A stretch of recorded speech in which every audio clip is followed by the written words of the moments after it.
What's happening, y'all? Welcome back to another episode of The Strange Road. I'm your host, Mikey, as always, the bro host, Bub. Hey. And tonight, we have Stoner and Disbro in Master Control, making everything look and sound awesome. Full squad. How you doing tonight, buddy?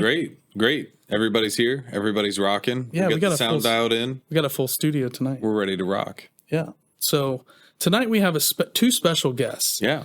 We have our friends from Friends of the Serpent Mound, Delsey Wilson and Jeffrey Wilson. Yeah. And Delsey is a Friends of the Serpent Mound founding member and the current executive director. And cool. Jeffrey, who has been on our show in the past, episode 9, I believe. Right. He is also a Friends of the Serpent Mound founding member and is currently the president and planning director of the organization. And so we went to their event last year and helped out a little bit and, shot a couple presentations that are on our YouTube page. If you guys haven't seen those. Right. One of Jeffrey's presentations up there. And then we also have Emily Oldrick and the Harness Artifact Collection with Gary. Argerbright. Yeah. Yes, thank you. And so we're super, super stoked to be a part of this year's Friends of Serpent Mound Summer Solstice event. Always. And so, without further ado, Jeffrey and Delsey, how are you guys? Welcome. Great. Thank you. Yeah. Thanks for having us. Absolutely. It's awesome for you guys to drive up. These guys literally live, when I say right next door to Serpent Mound, I mean right next door to Serpent Mound. You can't get any more next door. Not much, no. Yeah. That's so cool, though. Yeah. And the event, guys, the Summer Solstice celebration is the Soaring Eagle Retreat, which is a part of your guys' property, correct? It's my mom's property. It's your mother's property. And we own property on both sides of it. Okay, great. And it's a beautiful property. This is the event. And then there's the Buckeye Trail, which goes back and forth in between Serpent Mound and the Soaring Eagle Retreat. Yes. And it's just an unbelievable spot to have an event. But you guys have been doing this event for how long now? Since 2009. Wow. It's been a while. Yeah. Nice. So I think it's 14 years this year. We actually started, the event kind of became an outgrowth of an event that the Ohio Historical Society, as they were then named, now the Ohio History Connection, they would have people come out for the summer solstice, and the Friends of Serpent Mound was a volunteer organization that was helping run that event, and we just planned and made it bigger and bigger every year once the Friends of Serpent Mound began. And so that event has grown and now moved over to the adjacent property and grown even bigger. And so we've been over at the new property for not quite 10 years, but it's been a while. So yeah, we started out as just a one-day activity. We started, actually next year will be 20 years for the Friends of Serpent Mound. Mm-hmm. Wow. Yeah. Wow. It's goes by quickly. That's amazing. But so when we started, we tried to have a spring and garden festival. And that kind of took off one year. And we're like, well, maybe we should do a fall activity. And then every weekend we found that there was this and this and this already happening. Right. And after about 3 or 4 years, we were like, why are we trying to reinvent the wheel? We already have hundreds of people that come to Serpent Mound on the summer solstice. Right. Why not just have the festival then? Yeah. So smart. Yeah. Yeah. And that was the best thing we ever did. Absolutely. And for those years that you guys have lived out, have people always been coming to Serpent Mound for the summer solstice? Not just like Ancient Aliens, I think, made people aware on a big, giant scale about Serpent Mound. I know a lot of people that we know in Circle, that's the first time they've ever heard of it. Right. Yeah. But you before we did a whole slate of events. It wasn't just the solstice event, as Delsey's saying. We did other events throughout the year, like Archaeology Day event or Reptiles Day event, or we had Astronomy Day events. We still hold a Perseid meteor shower events. You come out to Soaring Eagle for the Perseid meteor shower, and it's dark skies, some of the darkest skies in Ohio. So Oh, wow. you could come out there and lay out and watch the meteors go by. So we've done a whole range of events, Cool. throughout the seasons. But the summer solstice has just kind of grown and become a multi-day event. Yeah. Partly because, the solar standstill for the summer solstice isn't just on the solstice day itself, but it takes a couple of days for the sun to, reach its southernmost point, stop, Right. and then turn around and come back, or a northernmost point. So it's been, an event that's just grown and grown. And this year, we decided we had tried to do it when the solstice fell during the weekday. Yeah.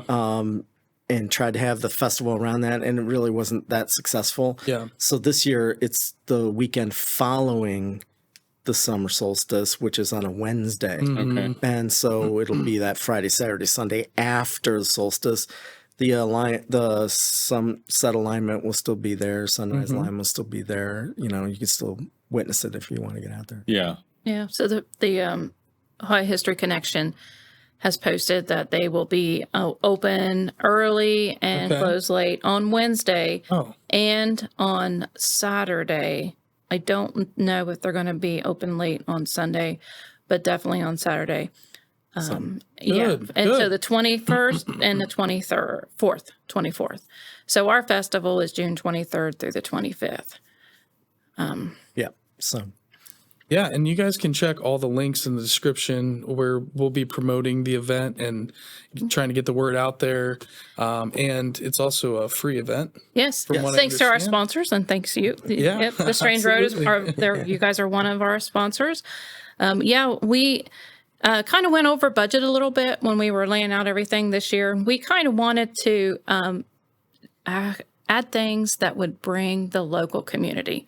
Yeah. Because we have people that come out of state. We have people that come down from Cleveland, Columbus, but we have a very small group that comes from Adams County or Highland County or what. Yeah. Right. And we're like, interesting. we need to show the locals that this is a fun place to be and, a really cool place to be.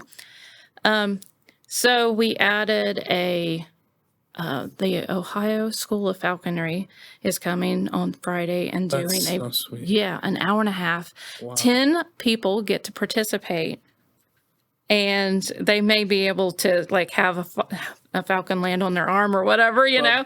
I'm already there. Yeah. I'm He's already already there. counting himself in on I'm that. already there. Yeah. That sounds great. I love birds, and especially I do too. birds of prey, and they're the fighter jets. I mean, they are amazing creatures. So that's so cool. And it's neat how you're trying to, you're going, yes, it is this, but it's not on this day, and Right. kind of even expanding the scope of, going, we don't want this to feel like you can't come and participate, or if you don't know about it, kind of opening up those doors, because I think you'll get a good response from that. Yeah. We're hoping. We're hoping. Later, after the falconry, we have a local gentleman who is well known as a naturalist in our area, and he's going to be doing a talk on the flora and the geology of the crater. Cool. Which, you guys have talked about the crater before. So I'm looking forward to that. He's a very informative gentleman who's been in the naturalist field for a very long time. Martin McAllister's his name, and he works for the Edge of Appalachia down in southern Adams County. He used to be with the Ohio Department of Natural Resources. Yeah. And he's now retired, and he works for the Edge of the Appalachia. We also have, last year was the first time that we did a kayak tour of Brush Creek near Serpent Mound. Yeah. And I led a tour of that stretch of Brush Creek. We have a great canoe livery. The company's She's just called kayak livery now. Kayak Livery. Is, the company is called Moon Doggy. Oh, yeah. I remember them from last year. Yep. And so that was a fun trip. We're going to do it again this year. Very Only cool. on Sunday morning. Only on Sunday morning. Sunday morning only. And There's going to be fishing demonstrations this time around for kids come out. All the stuff is free, so very cool. Come out and participate. Come on out. Come hang out. We'll be obviously, out there. the usual slate of various, archaeology type lectures, but also a lot of nature lectures this time around. We've, got quite an expanse. You want to go through some of the schedule? Yeah. Yeah, sure. Let's see, we start off with Chris Davis starting us on with his folk music. Our buddy Chris. Yes, from Athens. Yep. Love Chris. Yeah. And then we have just a slew of people that's talking that day. Crazy Flute, Jack Holland from Crazy Flute is going to be singing both on Saturday and Sunday for us. Jeff's going to be talking about his book that better be out by then. May or may not be. It's going to be close.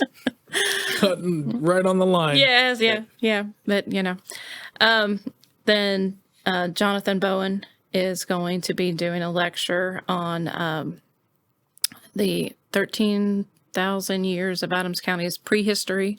Cool. Yeah, Dr. Jeff Bowen is an archaeologist from the Clark May Museum in Circleville. Mm-hmm. And so he's going to be out to talk about the prehistory. Wow. That sounds really cool. Interesting. Now, I'm going to...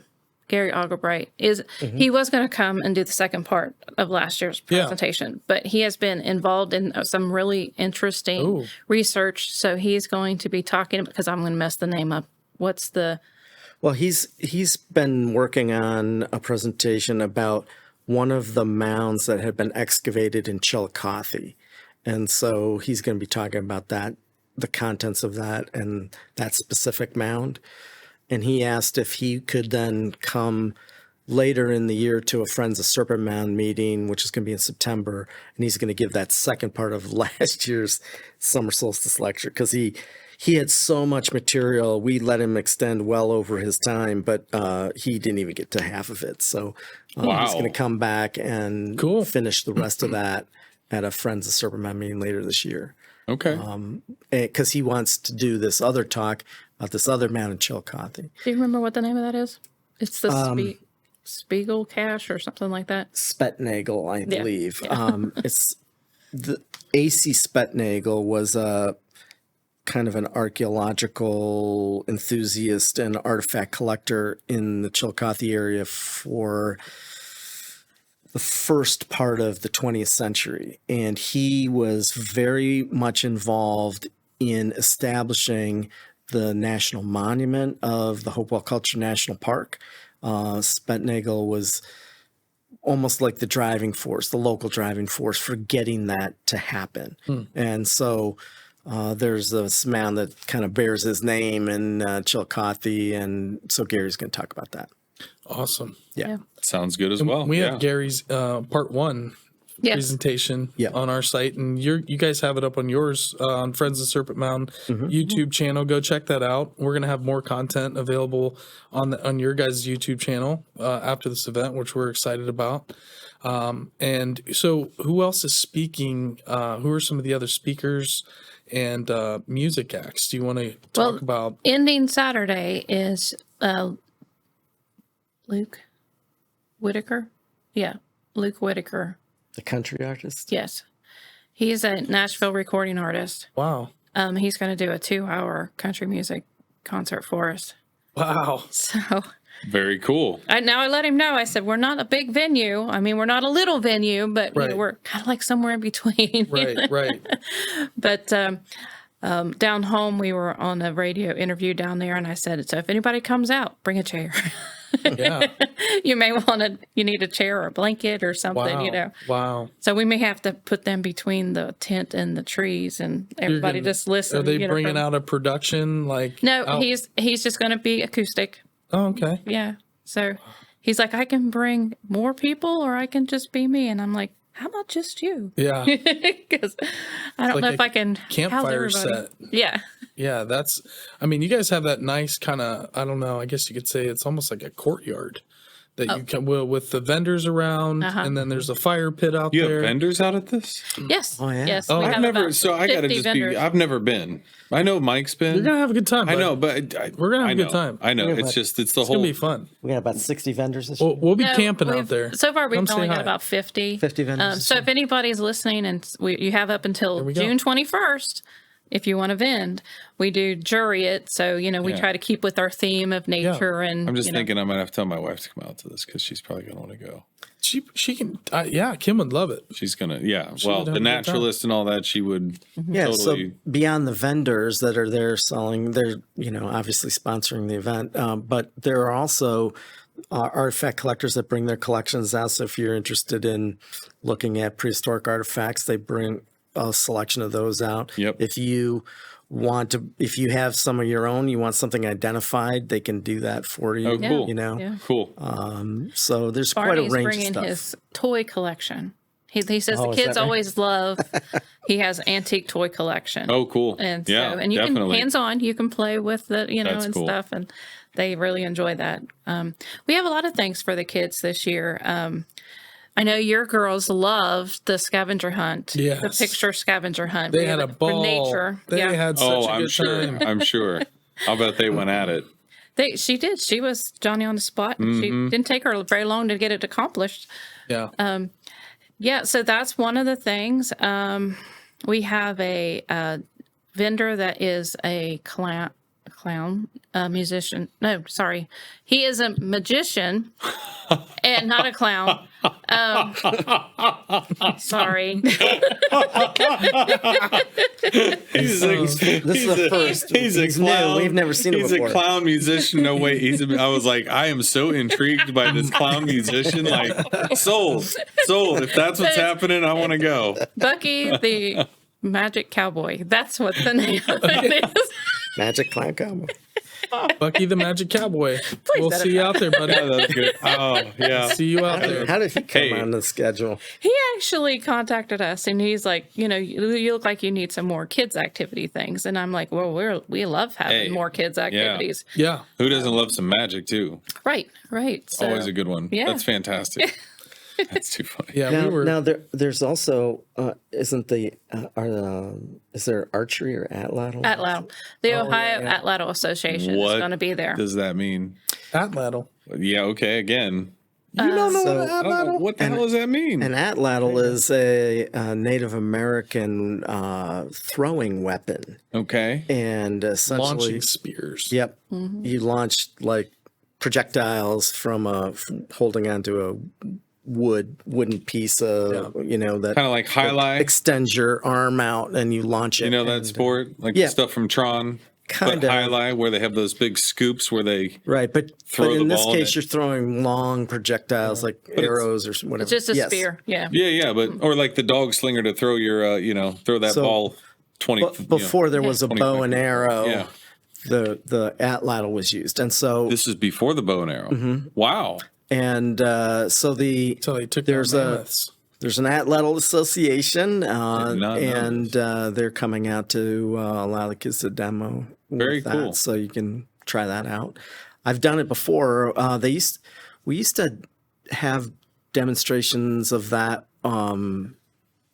with the Ohio Historical Society back in the day. Yeah. They kind of discontinued all that stuff. Oh. So we contacted the Atlatl Association, so they're going to come out and That's provide cool. that material. So. That's cool. I would say the only thing close to that I can recall from any time in my life was Vacation Bible School, and they had a sling.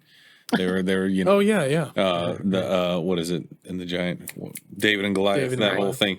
And I'll tell you what, if you know how to work You one of can those get things that really well, thing yeah, whipping, maybe that dude. is that sucker will get a pelt of stone moving. So I didn't get to hold on to that for very long at Vacation Bible School. They like give us that back. Oh, God, I would have never given you that. Now, I had it for a short time. is it the Ohio DNR is kind of partly sponsoring the fishing casting training cool, for the cool. kids? Well, we have applied for the Get Outdoors grant.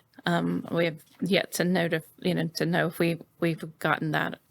But we're still doing a family fun workshop and kind of using the ODNR fishing kind of classes and stuff And next year we'll definitely, especially if we get the grant, it'll be ODNR. Our volunteer, Kenny Grooms, is overseeing all that. He is going to take the ODNR training next year, so it'll be an official ODNR kind of circumstances for next year. Awesome. Yeah, we're looking forward to that. You know, a lot of times what how I set up the festival is like what's going on in the world today, or, you know, what I've been, people have contacted me or whatnot. Well, on Friday, we have an 1.5-hour workshop, because we have workshops as well as presentations. Mm-hmm. And it is going to be done by a still presenter or, you know, rep. And he's doing an 1.5-hour long maintenance and just a classroom on how to work a chainsaw. You know, chainsaw. Oh, I thought you meant a still like not distilling alcohol. Not the steel. I was interested. Chainsaw. I'm still interested with the steel chainsaw. Yes, but you know, Both sides, I'm interested. Yeah. with all the storms we had come through this year, Yeah. I mean, I don't have know a how to brand new operate trees. Yeah, I have Yeah. a brand new chainsaw, and everybody says, "Oh, Google," or not Google it, but YouTube you it, gotta change YouTube it, the and I'm oil. like, I would really feel more comfortable seeing someone hands-on. And you can know, ask a question if you need to. Yes. You know. Yeah, so some basic safety training. Yeah, and then how you're does it good. operate? Then Yeah. you're good. And actually, it's funny you say that. I just bought it's like one of those extended pole trimmer saws. Oh yeah.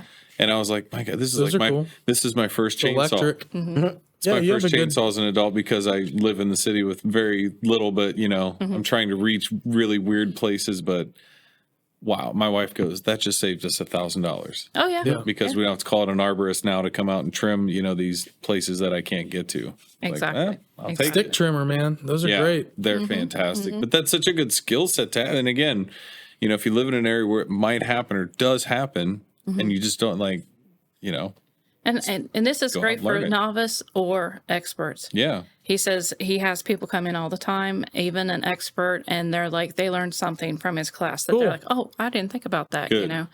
And it's all free. All these sponsors, you know, all these programs are put on.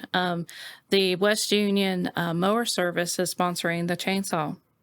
Cool. You know, Great. we love it. But, you know, back to that fishing class, our youngest has gotten into fishing. And I'm like, you know, when we set this event up, it's all about summer. And yes, Serpent Mound as well. But, you know, there's only so much you can talk about with Serpent Mound. Right. After, you know, this is, like I said, it's 14 years. We've been reiterating everything. And it's like, okay, we need new topics. We need new fresh meat, Yep. you know, new lectures, all this stuff. And so my thinking is always, okay, what do you do in the summertime? You know, a couple years back, our theme was paranormal. And I think it's before you guys came on. But, and everybody's like, why are you talking about Bigfoot? Why are you talking about ghosts? I'm like, when you it's sat around awesome. a campfire, what did you talk about? Are we doing that again sometime? Anytime soon? Can we go? Well, that I'll route tell you again. what, though, last year under the tent, the Bigfoot researcher, Dusty, was holding court underneath the tent until like 1:00 in the morning. And this Oh is my what I was about to goodness. At say. about like 10 a.m., I just went ahead and grabbed the mic, turned on the amp, and Yep. gave him a microphone.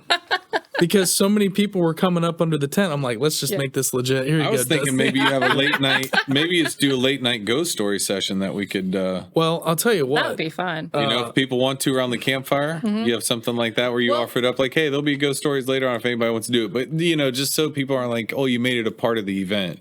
Well, it's like a side quest. The event to the public is only open Until 7. Till 7 p.m. So Okay. you're talking about the people left behind after are, hours. are Okay. the vendors that are hanging around, Okay. you know, Yeah, because we camping have out like there overnight, 26 so. volunteers I don't this know year. if I realized that, to be honest. You might not have. Well, we were kind of hustling and got going during the day, and we were just like streaming everything to Zoom, and Right. and then Kyle came on Saturday, and I mean, I was just like hanging out with my family and at the camper and helping them make food and stuff. But yeah, I don't know if I really realized that. That's so awesome. We kind of shut the event down and encourage people to go over to Serpent Mound to watch the sunset for the alignment. But the event, is over relatively early in the evening. So Yeah, it used to go longer, but things just got a little out of hand, and we're like, we can't deal with this anymore. Right. No, and you don't need that part of it either. If if it gets a little too crazy or out of hand, like just keep it for what it needs to be for, and we try to be a family friendly activity. Yeah, it is. No drugs, no alcohol, no nudity, and yes, there's a story behind it. Oh wow! Sure. I'm sure there is. No, neither he or I were at that when that happened.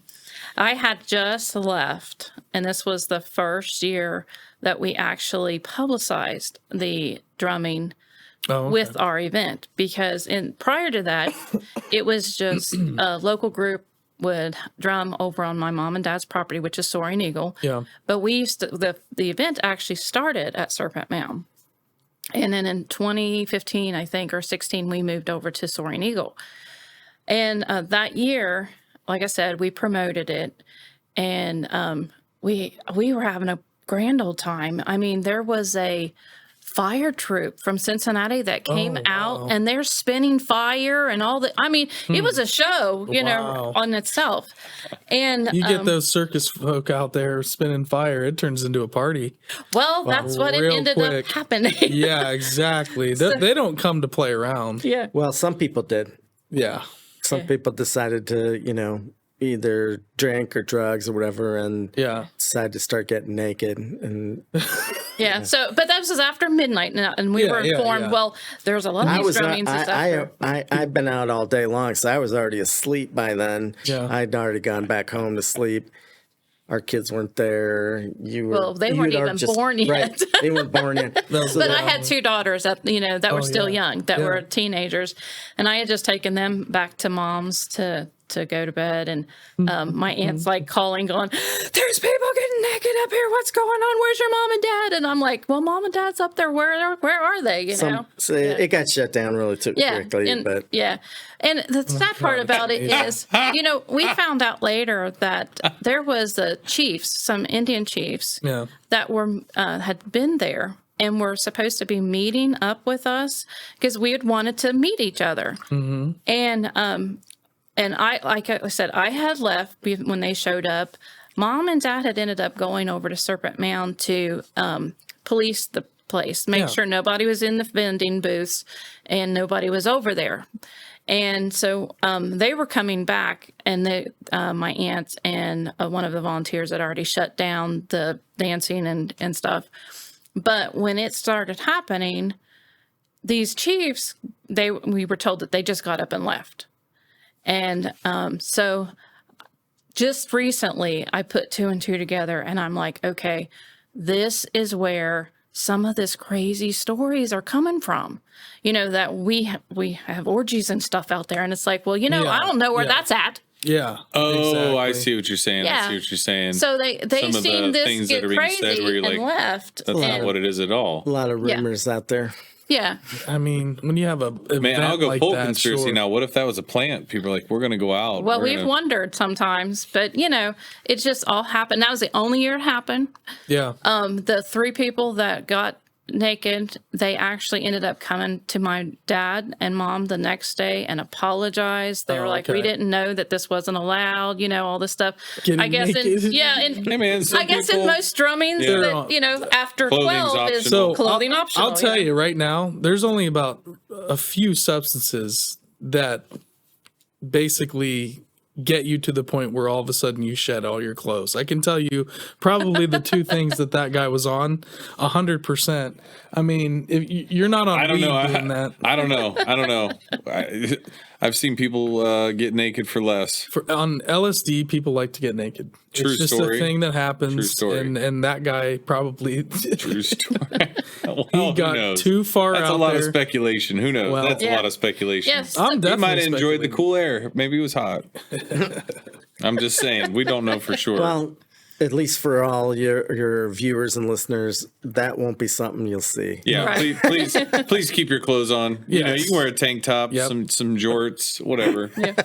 Well, there's still people that come overalls. out and do the fire. Yeah. Well, now they're using light up hula hoops and poi. Sure. And even cool. we've gotten several sets several years back, and my kids would play with them, and we'd beat ourselves in the head with it. Oh yeah. It's hard. It's not easy to do. Yeah. But it's really cool, to be out there and see all that when they're doing, and that's a fun part of it. And a lot of the community like to listen to or be a part of the drumming. So instead of at midnight or from dark to midnight, we are ending the festival this year from 6 to 7 on Sunday with an open community drum. Cool. So we can at least, the community can drum and be a part of that experience.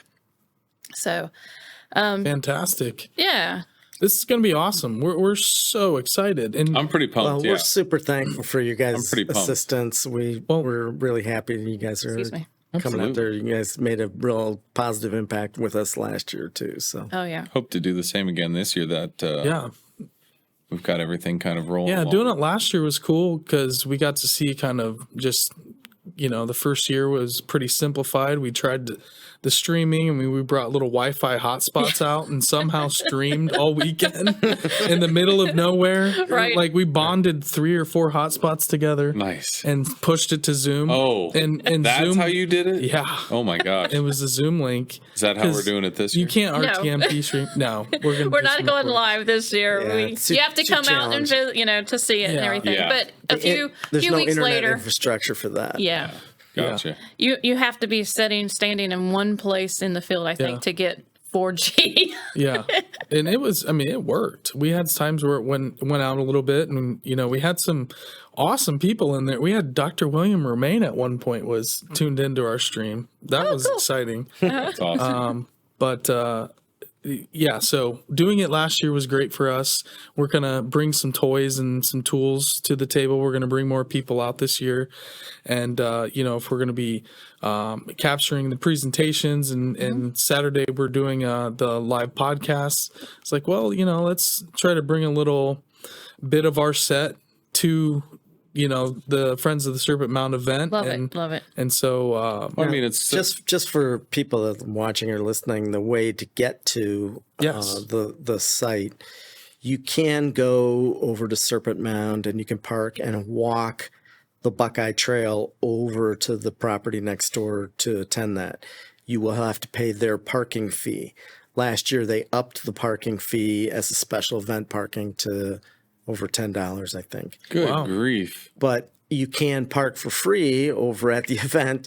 You just have to go up Horner Chapel Road, which is the first road near Serpent Mound to the east. And park over at Soaring Eagle. And if you want to go over to Serpent Mound, you can walk the Buckeye Trail over to Serpent Mound, and you won't have to pay that $10 parking fee. So, but that's the way to get there. I should point out that, the Buckeye Trail, for those that aren't aware, is a hiking trail that goes all around the state of Ohio. And it is also a part of the National North Country Trail run by the National Park Service. Okay. So the stretch that runs through the Soaring Eagle property and through Serpent Mound is part of the National Hiking Trail, North Country Trail, as well as being the Buckeye Trail stretch. That's so cool. So it is often hiked by people that are trying to hike the entire trail across the country. We've met quite a few people that make that hike. That's bold. Yeah, I don't know if you remember, was it last year, the guy that hiked all the way from Massachusetts, right? And then he got up there and gave a talk about he was hiking for peace, right? And so he made that entire hike, managed to time it to get to Serpent Mound the day before the event began. Incredible. And so we decided, hey, you want to give a talk about your hike for peace? And so we put him up there, and it was amazing to see him make that trip. Oh, I believe it. So, I read a story like that. You guys are like attracting that stuff, though. Like the event, you guys as a whole. I mean, the property. It's right by the Buckeye Trail. I mean, it literally is a magnet of just awesomeness. I'm excited to get the perspective of it from being where it's at next to Serpent Mountain, because he has such a good working understanding of it where he'll tell me about it. I'm like, I kind of but I've never. I have to see things. I have to be there. And you know, when you go off, when you get into the parking lot, there's the bathrooms that we always hit right away.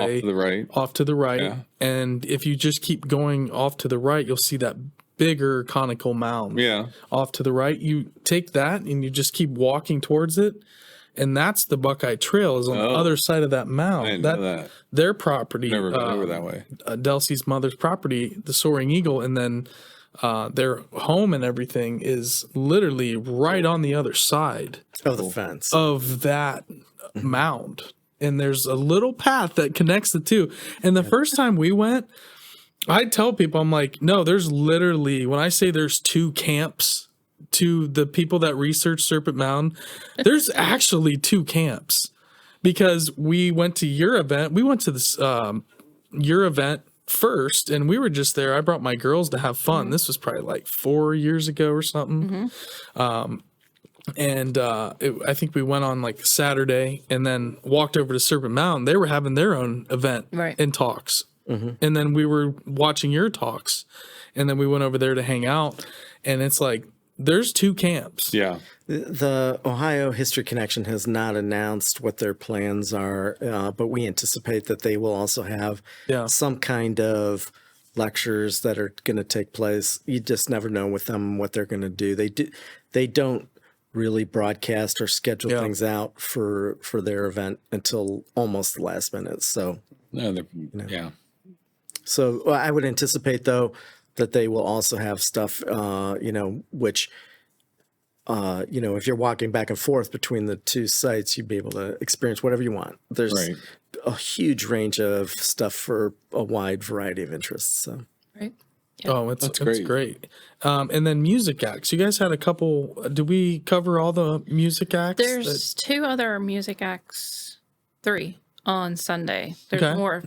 I kind of do like local history, archaeology, and then spiritual, a mixture of everything on Sunday.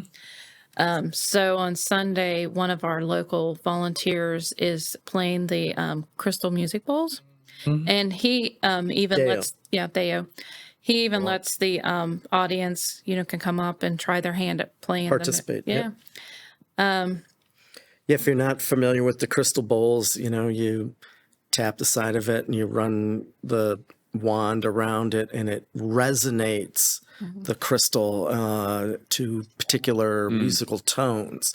And so these he has a whole range of these crystal bowls. Other people have brought crystal bowls and participated. Yeah, obviously you don't have to if you don't have one or something like that. But if you got one and you want to come out and join that, bring it out. You can hear them. They resonate across the whole field. It's pretty incredible. wild. That's cool. Yeah. It's incredible. He last year, him and Joseph Whitefeather. That's right. Did a fusion. See, I thought that they had known each or right now. that they were performing together, and then they're like, "Yeah, that was great. We never did that before." I'm like, "Wait, you guys have never done that?" I'm like, no. Joseph Whitefeather is a Native American flute player, and he makes flutes. His flutes are wicked. Yeah, well, his flutes are chakra based, and so are Deo's bowls are chakra based. So they, the fusion is perfect. So they decided to join together and create some new fusion music, which was pretty cool. That's great. They just sort of did it on the spot, and it was wild. Yeah, and we just ran up there and like mic'd everything. Just put some like mics around. Oh, the bowl. I remember Sam. I think Sam helped me with that. We had a ambient mic that he set up, and it was sounding awesome in the stream. I mean, it was really, really neat. We had a mic for the flute. It was, it turned out so good. So, Joseph is planning on being there, but his health wise, they didn't want to put him. They take it day by day. Yeah. So hopefully they're planning on being at the festival, and you never know with Joseph. He might just jump up there with Deo and start playing. So let's hope. Then Jack Holland is going to play again with the crazy flute. There is Pamela Bennett is going to be talking about the Mississippi Mound Builders designs. and then share a creation story from her peoples. Then a naturalist, Kathy McQueen, is going to be talking about the sounds of nature. Every year we kind of have a theme, and at the end of last year, the theme kind of come to me of sound and music. Yeah. So that's why there's a little bit more music this year than other times. We've got a workshop where one lady is doing sound healing. Kind of fill into that theme. Awesome. Then, well, isn't the sounds of nature lady? Isn't she going to call the? That's after hours. Oh, that's the after hours one. Yeah, that's for fun for all of us. She's doing like bird calling and that kind of. She's going to call in the owls. Stop. We talk about owls on the show. You're gonna find me on Probably your property like 2 weeks after this event. I'm just gonna be living hiding with in the woods. owls. Yeah, like whose tent is that over there? The owl man. Hey, sorry about that. I don't know what you want me to do, but this is sweet. And you got owls so here. between the falconry and calling in the owls, there is a bald eagle's nest on the opposite side of the creek from Serpent Mound, where Serpent Mound Very is. cool. You might see eagles out there. Nice. So We did mention to Bring my Roa. binoculars We on. mentioned to Roa about coming out. He should definitely come out. I He need to would touch love it. base with him on that.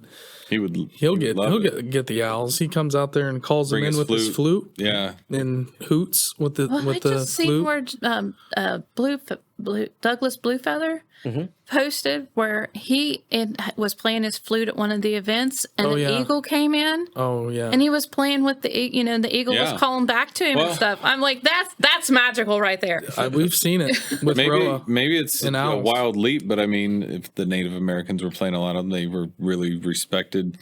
All of the why major they birds. Yeah, maybe they had a lot were more coming interactions in. with them Douglas- because of Yeah. Douglas Bluefeather Is is the tones and the organizer sounds and of the the shrill Native kinda American Ohio Native sounds like a bird American at certain Music times. Festival. Yes. Okay. Which I think is in the next couple of days. I don't know if somebody can look that up in the control area.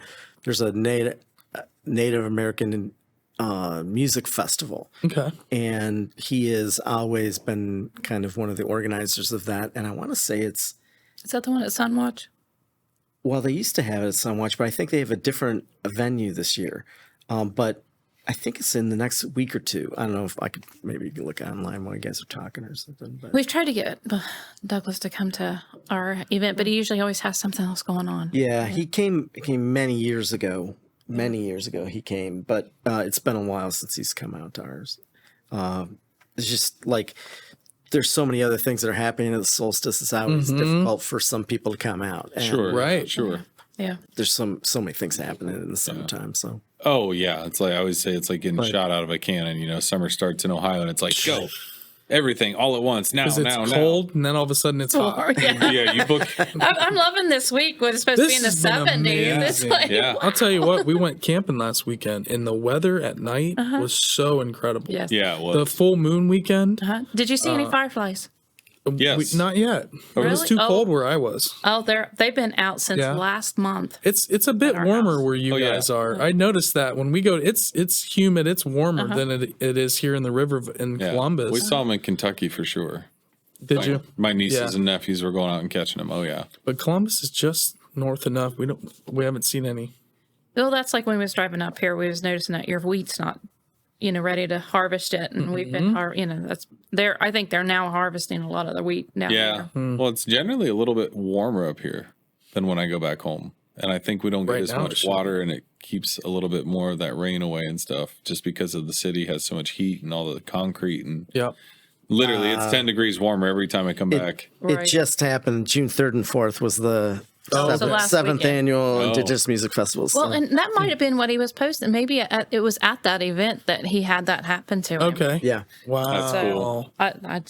I'm just Well, flabbergasted. keep that on your radar for next year, folks. I mean, I'd like to check that out. Yeah. That'd be amazing. Yeah. So there's two more musicians on Sunday. There is Phil Barnett. He's actually out of West Virginia, but he now lives in Winchester, which is in Adams County, and he's like a folk Appalachian singer. Okay. And then let's see, we follow up with Stephen Rutherford, who is he's a musician, artist, producer, production. He does a lot of stuff, and he's out of the Midwest area. And he's going to be playing his music and playing the drum, and he also is like a heal. He does sound healing and things, and on the spiritual side of it. And boy, it sounds like it's fun. Going to be fun. Tell you what, we've been kind of connecting into the sound therapy and sound healing thing. We have a friend that's living in Costa Rica right now, working at an ayahuasca retreat center, and she plays the high spirit flute, and she's been basically developing this system and helping people through these experiences. And she came on our show and played flute for us. Oh. And she had crystal bowls. She was singing. Amel, it's Lovia is episode 14 or something like that. You definitely don't know. Why am I looking at you, Bob? No offense. Doesn't even. Yep. Nope. 15, episode 15. But she did a demonstration for us, and we all laid back and played the crystal bowls and harmonized with the singing bowls, and then played flute and was singing, and it really knocked something loose in this studio. Wow. Because after that, it just felt like this whole zone was, and she wasn't even here live. She was in Costa Rica. And she's a musician, cool. So she had a really sweet setup, awesome microphone. She's got all the input. She does music lessons. Did it sync your brain waves? Is that what your consciousness shifted as a result? It totally did, because I felt so good. And maybe having the headphones on was the key to it too. Definitely one of the biggest parts. And was, kind of isolating. We made a clip on one of our YouTube shorts and reels and TikToks of her going into the meditation, and then it just cuts to me and Bob going, done. And we're just like right there with her. And anybody that's watched that full episode gets affected by that. She talks about the Emerald Tablets of Thoth and some experiences she had when she was exploring these sound vibrations and frequencies and this music, and all these things started coming through.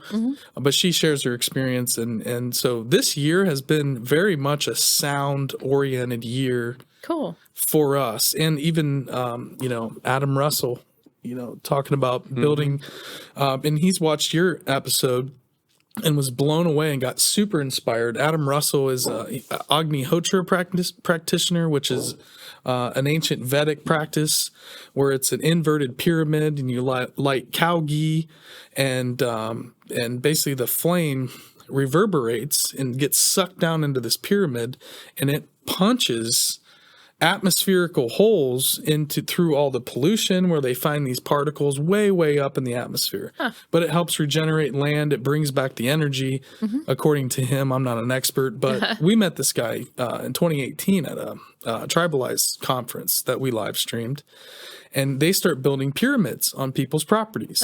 And he uses Agnihotra with these pyramids, and it's all about sound and vibration. And so, excuse me, like I said, this has been a theme. So I'm really excited that your entire theme for your event is all about this stuff. The sound and music. Yep. So different themes every year. We change it up. Yeah, and it's fun, Bob. I can't wait for. I'm pretty excited. We should mention that we do also talk about Serpent Mound. Hey, well, that's that's more the main buffet, right? Everybody knows that you're going to hit on that, but knowing what else besides that, because like you said, if you've been to Jeffrey's the headliner a lot of times, basically every day. Yeah, and he's got you have a presentation for every day this year. Last year, I don't know. Am I on the schedule all 3 days? You do have to talk on Sunday, and I don't have a title for you yet. Oh, well, I guess he'll talk about Serpent Mound on Sunday. Yeah, one of the days for sure. And you're going to be giving a presentation on. You have a book that's really close to being finished. Yes, it's very. And it's close. What's the name of the working title? The book. The title of the book is "The Ancient Monuments of the Mississippi Valley: The Expanded Edition." What the book is there was a book that was published in 1848. The authors were Ephraim George Squire and Edwin Hamilton Davis. They were from Chillicothe, Ohio. Yeah. And they wrote a book describing a lot of the mound sites in Ohio, some in Kentucky, a couple in Indiana, and then several down south, and hence the Mississippi Valley part of it. And the book has become kind of a landmark in the archaeology world because the maps that they made of all of these ancient sites are kind of become iconic. And when I've been working on a book about Serpent Mound for quite some time, a very comprehensive volume.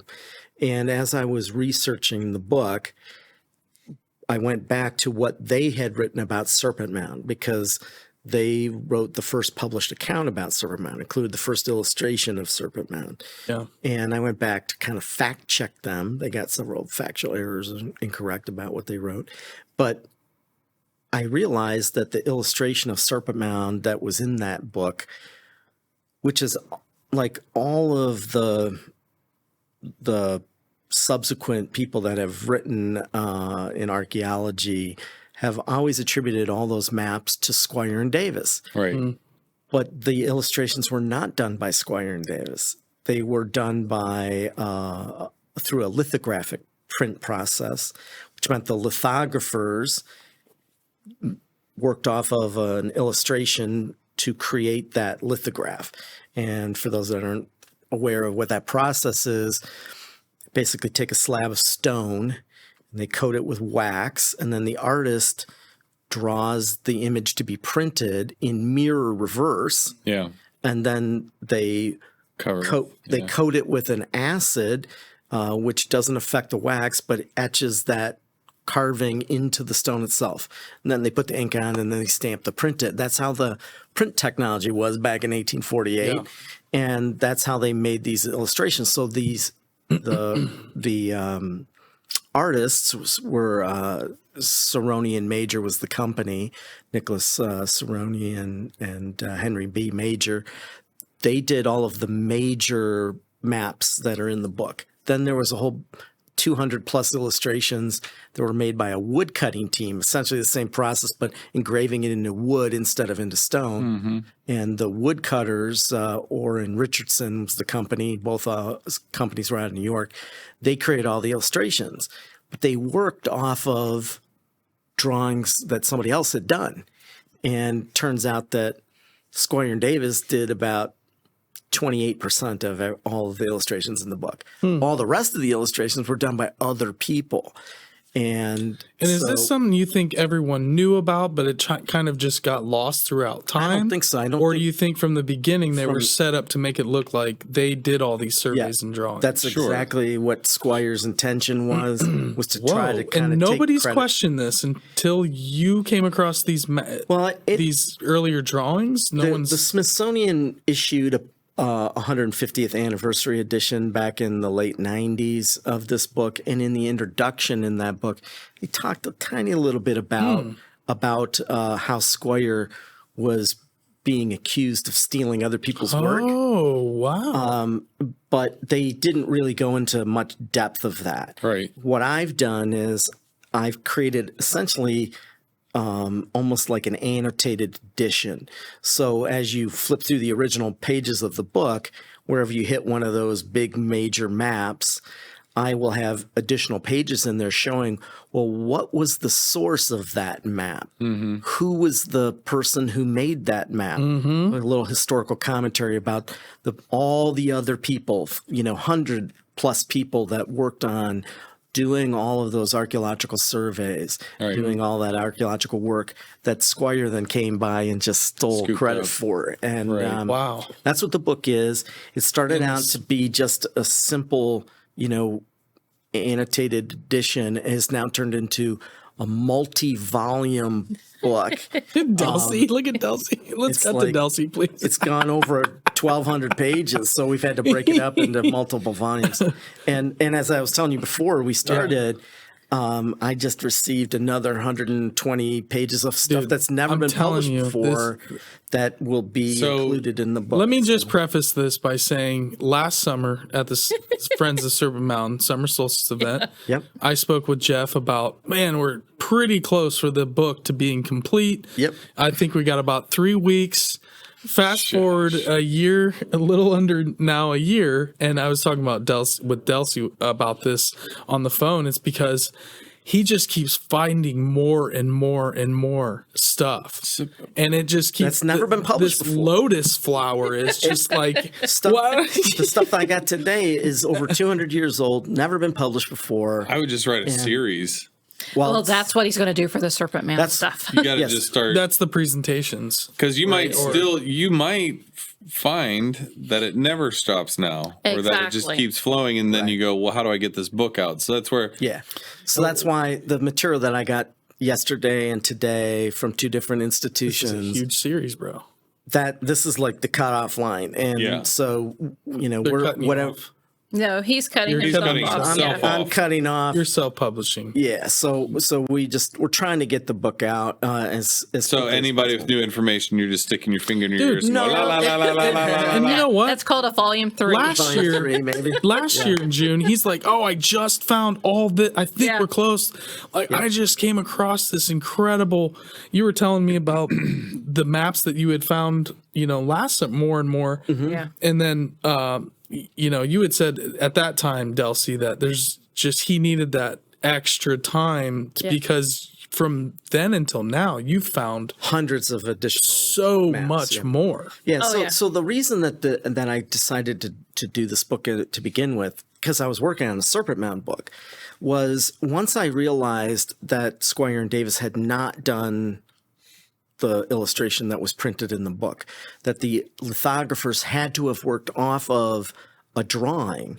That meant that there was an earlier drawing. And I, through the Hail Mary pass to try to find it. And not only did I find it, I found the source material for nearly all of the maps that went into the book, which has led to finding more source material that it's going to blow people away. As I said to many people in the past, and you saw that lecture last year, if any one of these maps had surfaced by itself, the archaeological community would have been excited about it. But the fact that I've found hundreds of them, and none of them have ever been published before. That date back 150 to 200 years old. Pretty significant. It's astonishing that none of this material has ever been presented to the public before. Well, it makes you wonder what else we don't get access to, or somebody's forgotten of, or just oops, that's underneath this. Forgot, Right. So, as part of the research for the book, I went back and looked at the earlier reprint edition that the Smithsonian did. But there was another edition printed by Harvard back in the early 70s. This was the 150th edition. Or no, I'm sorry, the 125th edition. The Smithsonian published the 150th edition. And in that book, they talked about that the person who wrote the introduction was an archaeologist from the University of Michigan, and he wrote that he had gone to the Library of Congress and reviewed Squire's papers and had found some of this early material and described how different that original drawing was versus what got published. He said, well, there's, space constraints here, so I'm not going to go into any of the rest of it. Well, he never published on any of it other than that little one paragraph that he wrote. And so no one has really recognized that this material existed or has done any of this. So that's really what the book is about, is to resurface a lot of older archaeological material that people have not ever seen before. And give credit where credit's due as well. Yes. Absolutely. That's one of the biggest and most important parts to me, at least. Yes. And that is, so I have,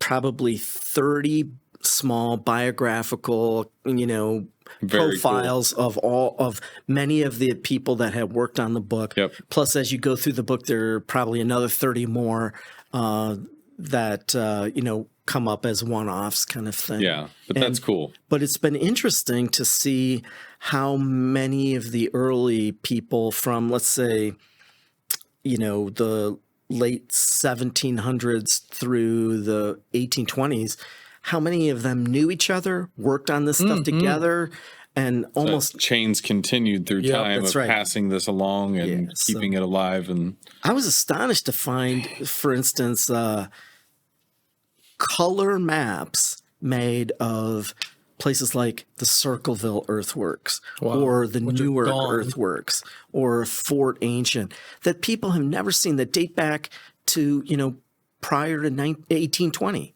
Whoa. Never been reported on in the archaeological literature, never been talked about, and yet full color, amazing maps. Wow. And you just go, why hasn't this stuff been reported before? Yeah.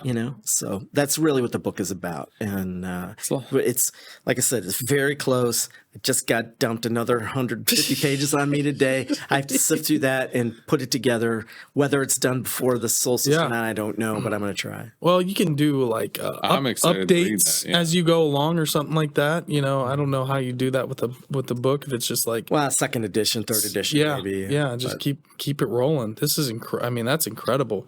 And I know we talked a little bit about it. Yeah, the original manuscript was just shy of 400 pages, the original book. Okay. So that's included.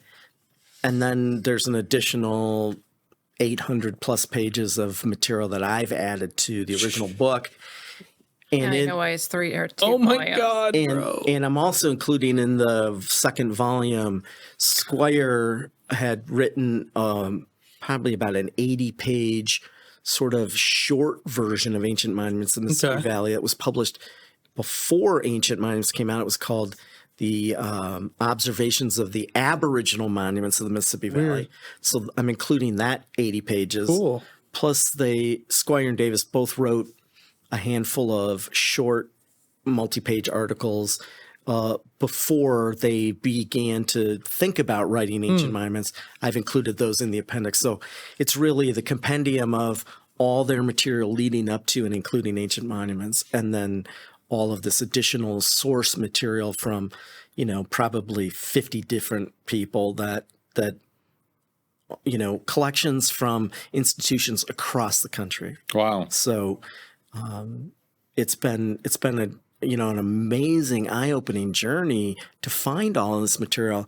I'm just happy to share it out there. I've done, probably 6 to 10 public lectures on this stuff over the last year. Yeah. And so, there'll be another one that will happen at the summer solstice. So cool. Yeah. Cool. Yeah, man, that's Prolific a long road. Researcher, folks. This guy's not over here a long road. watching YouTube videos. He comes with receipts, ladies and gentlemen. Yeah. Receipts. None of the stuff, well, I would say probably, 90% of this material has never been digitized before. I've gotten these institutions to digitize this stuff. That's so cool. So that I can include leading the it in charge, book. man. You're leading the charge. Very cool. So it's not stuff that you can find on the internet. Almost none of it is out there. Yeah. Wow. But will be. Sounds like it's in the making. At least some of it. Yeah. It's being digitized if they let it loose. But the talk that I gave last year, Free history that you guys filmed, is kind of an early preview now of what the book is like. Yeah. And you can go out to YouTube and on your guys' channel or our channel, and you can watch that and get a sense of what that's like. Absolutely. Absolutely. Yeah, we talked about that. We're like, man, Jeff, we could set him up with a 10-part series and just do like the Serpent Mound Cosmos series of, But as soon as this book is done, I'm back to the Serpent Mound book, which is now turned into a multi-volume series, which is called the Serpent Mound Chronicles. And so the first volume will be a guide to Serpent Mound.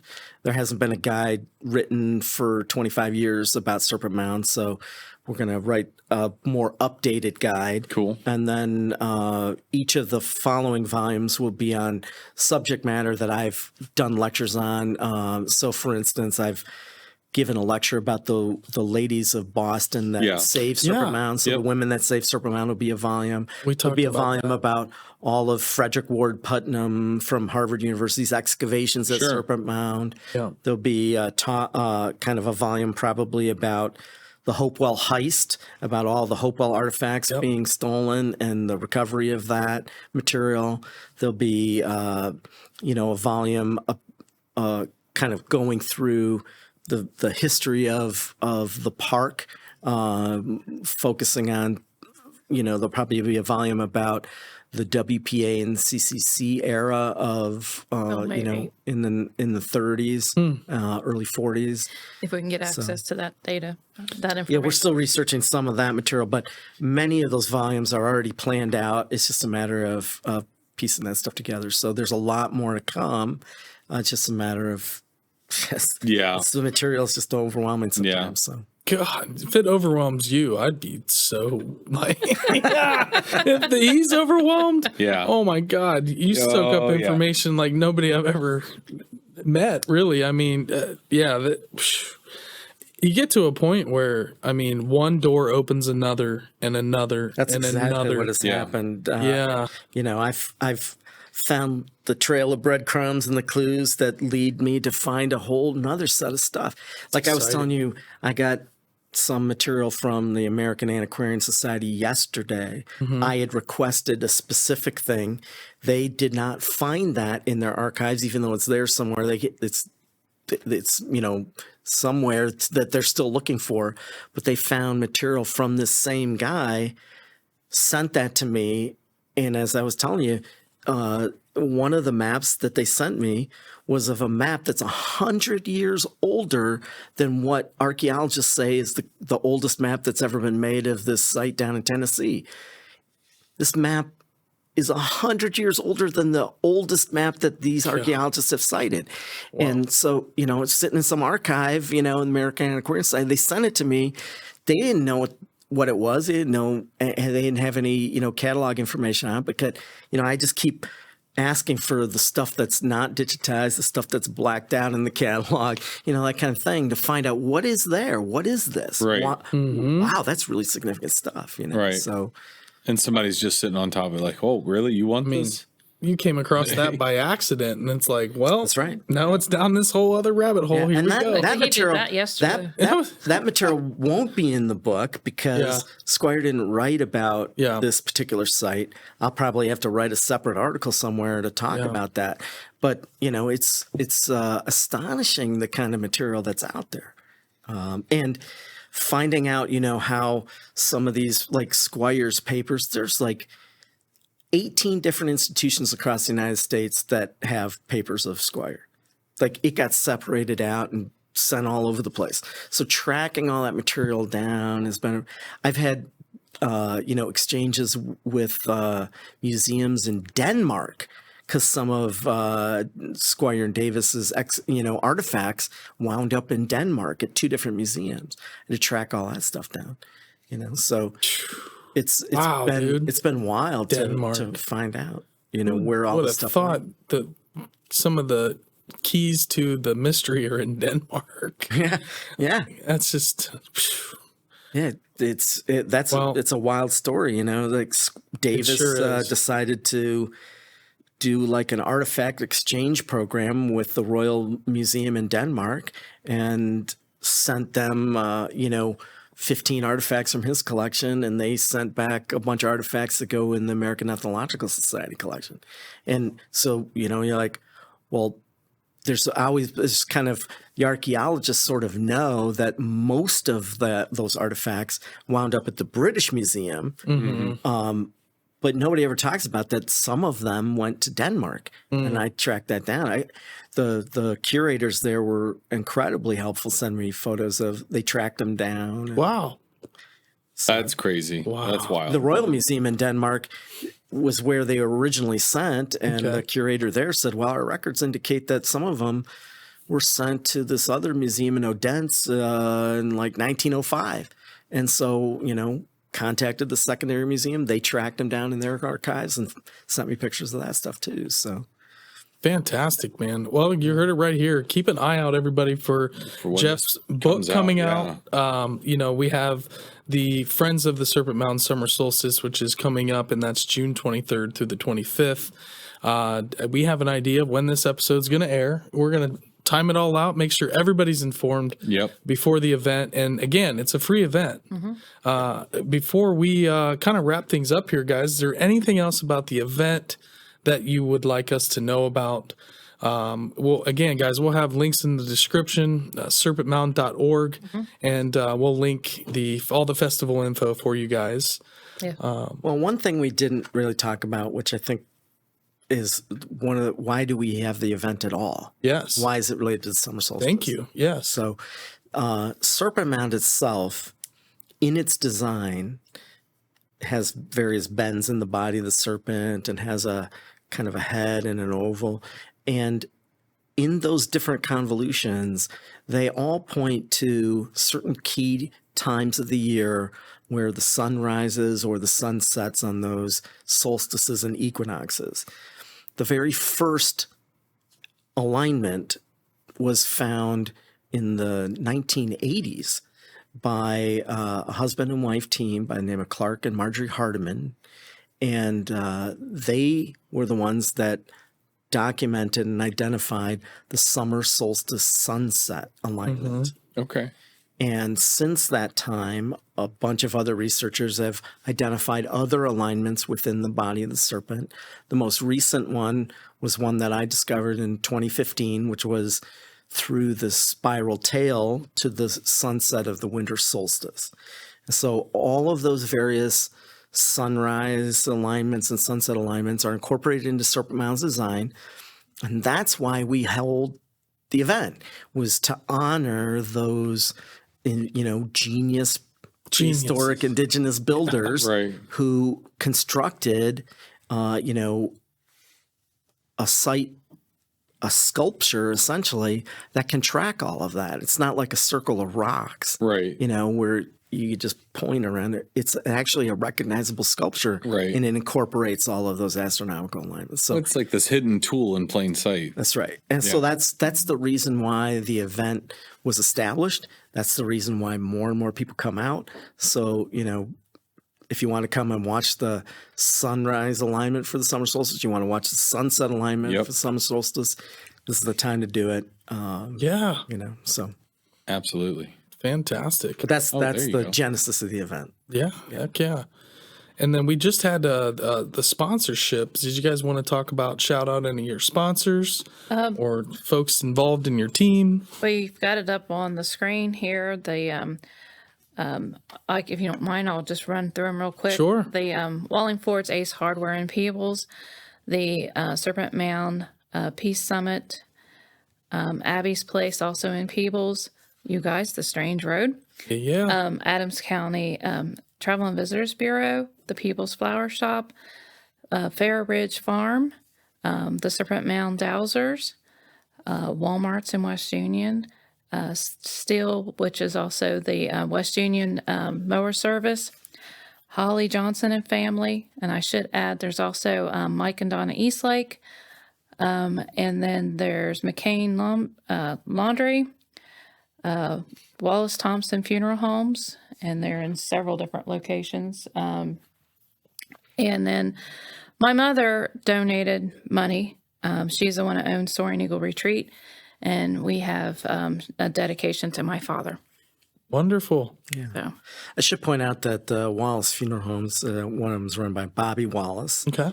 Bobby Wallace is one of the descendants of the first caretaker that was hired to take care of Serpent Mound. By OHC. Well, but the Wallace family has been there since Harvard acquired the park in the 1880s. Whoa. Oh, wow. And they have been caretaking the site. They did for probably the first 40, almost 50 years. Yeah. And Bobby Wallace is a descendant of that family. So cool. He's a big fan of his family's heritage. So absolutely. Wow, shout out to Bobby Wallace. Yeah, that's cool. That's really cool.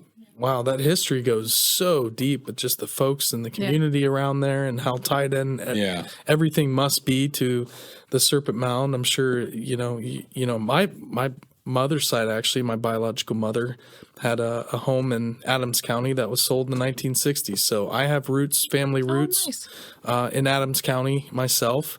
Unfortunately, that home was sold off, but they were able to keep it in the family until, it was 10 years it took from Delaware Valley, River Valley, where all in Virginia, where all those folks were from, to get the deed, the land that was after the Revolutionary War, for them to finally secure that property. And then it took who knows how long for someone to actually to establish in the land that was, So they got a Virginia Military District land grant. Yes. That's what that is referring to. Yeah.